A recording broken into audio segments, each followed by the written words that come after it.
Next in building your financial independence is to keep strict accounts. Don't let yourself or anyone else talk you out of keeping strict accounts. You've got to know exactly where it comes from. You've got to know exactly where it's all going. Don't fall into the I don't know where it all goes trap. Don't fall into that. It just gets away from me. No, keep strict accounts. It's much easier than it used to be with personal computers and so many households and the software that's readily available.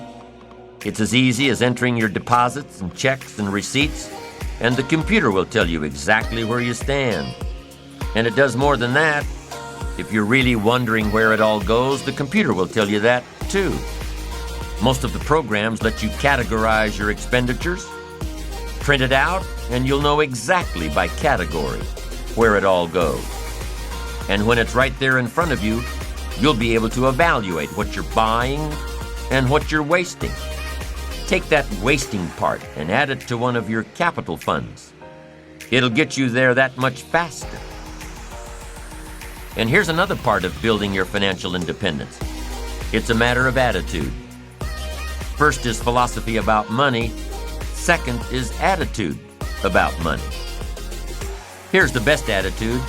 All of us must pay for democracy and freedom and free enterprise and a marketplace and a country second to none with gifts brought here from all over the world. I finally became a happy taxpayer. Once I was educated. You say, well, they misuse it. What do you care? That's not going to make any difference in your future, is it? That's not going to greatly reduce your chances to become rich and powerful. It shouldn't make any difference at all whether they misuse it or not. Sure, we need to vote well so the country is run as well as possible and there's as level a playing field as possible. But what if there isn't? I'm telling you, you can't base your life on that. Vote well and then chart your own course. Vote well and take charge of your own life. We've all got to pay. And after you pay your taxes, pay yourself first. Take care of the stuff off the top first and learn to live off the rest. Make your investments, whatever size they are, before you pay your bills. Give to charity before you buy the extra things you want.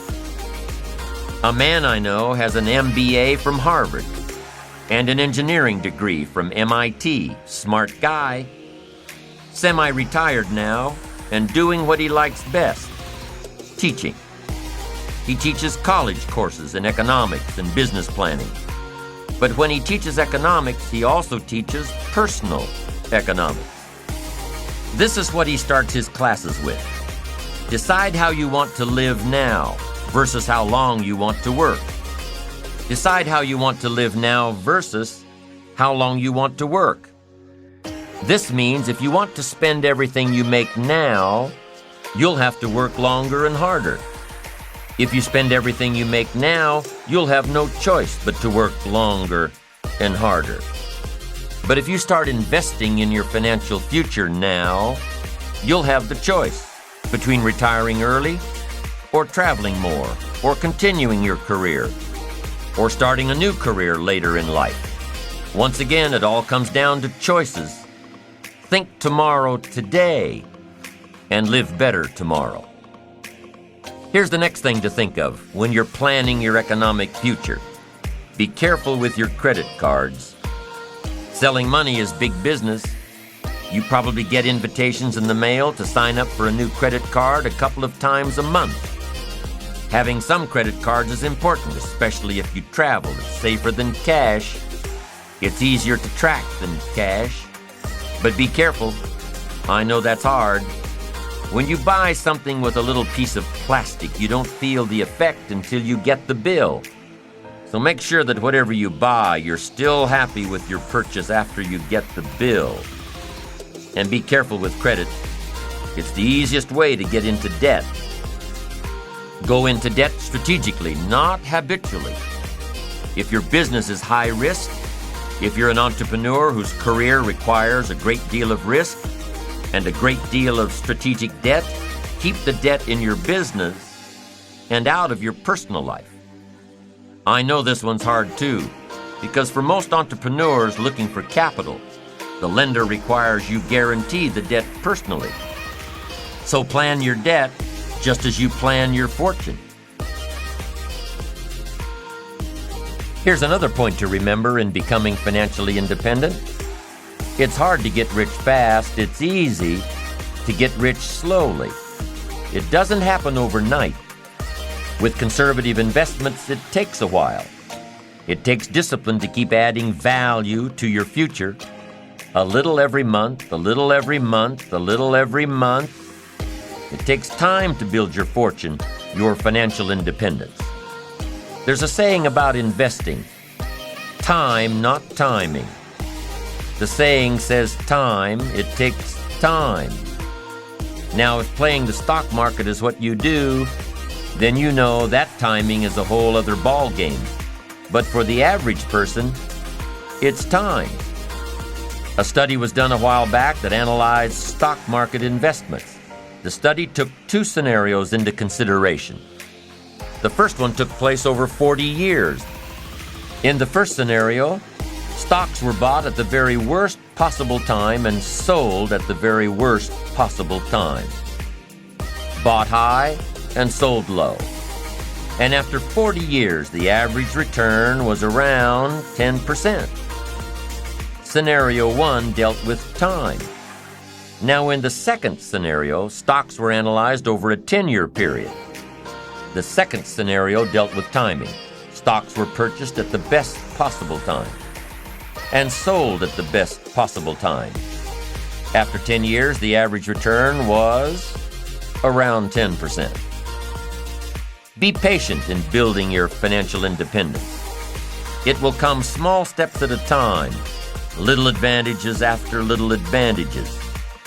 It's hard to be patient, but it's just like building your ambition and achieving your goals. It happens one step at a time. And what if patience has nothing to do with building financial independence? What about those trust fund babies that are handed their financial independence on a silver platter, never having to work a day in their lives? First car is a Porsche. First house is a mansion. First job is at daddy's company. What about those people born rich? Some guy says, "It isn't fair that I'm working like crazy all day, all week, all month, all my life. It just isn't fair. I'll never have that kind of money." Well, some things aren't fair. Inheriting money. But what does that have to do with you, really? If your goal is to have greater financial independence than some of those you know, then you'd better start working harder and smarter on your goals, your own vision, and stop pondering what's fair and what isn't. Start examining what's keeping you back instead of what's keeping them ahead. Start looking at what you're doing. Start looking at you instead of it. There are plenty of stories and examples and experiences of people who began their careers destitute and had enough resolve to do it until they had more than they ever dreamed of. Study the experiences of others who built their way to the top instead of those who were born there. And what if you decided you had to be rich? What if you really followed the power of your ambition and your life started turning around? Well, aside from getting on the right track, increasing your earning potential, decreasing the percent you spend, increasing the percent you save, invest, give away, aside from all the benefits of achieving, there will also come some disappointments. Disappointments in the circle of friends you started with. One of the disappointments that come from achieving all you can be is in the people who choose to remain right where they are. They will chastise you for your accomplishments. They will abandon you for trying to become better. They will remain behind and say, "Boy, he's forgotten us now that he lives so well." And they'll probably say more than that. They'll probably gather in their little group and say all sorts of things to justify their own mediocrity. But remember, those who choose to stay behind have chosen their own path. an average path, a path of mediocrity. And those who have climbed above the crowd almost always wish they could return to their earlier friends, to embrace them in friendship and love, and try to help them get out of their rut, to share ideas of hope and inspiration. But it rarely happens. Jealousy builds a big wall, one that is almost impossible to break down. So as you change, your life will change. Your friends will change. Your circle of influence will change. And that's part of achievement and ambition and success. An ever-changing process required to become the person worthy of reaching your goals.